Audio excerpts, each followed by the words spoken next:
Can you explain to me why we need to go fishless in terms of our diet? In terms of diet, when eating fish, you are consuming a massive amounts of protein and cholesterol, things that we are already having so much access of, and that fish are just like completely harming our bodies. The average American assumes that they don't get enough protein just by eating meats alone, but they're actually getting an excess amount.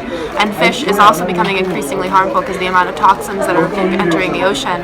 Our bodies are digesting those PCBs, which are extremely harmful. Also explain why we need to go fishless in terms of the environment. In terms of the environment, we are dealing with a massive amount of overfishing, and we also have fish sporting, and it's disgusting. The commercial fishing actually accounts for over 80% of our fishing waters. We have fishing football fields that will literally take in just hordes of whatever's there under the ocean and taking it in. So those tuna fishers, salmon fishers, they're just taking in everything. So that could be from seahorses to manatees, and all those animals are dying out because of it. Okay, so as president of Plant-Based Society, why should we avoid eating sea life in general? Well, eating sea life in general is very harmful to our bodies because of the increase in toxins, like I said before, but it's even been released by the FTC, I think it is, that pregnant women should not eat fish. And why is that? Why are sections of our population that are responsible for producing the rest of us not allowed to eat fish? And that is because there are extremely high levels of mercury, especially in white fish, such as tuna, which is the most commonly eaten fish in America. And so if the FTC is saying that pregnant women shouldn't do it because of the high levels of mercury and toxins, then why should the rest of us?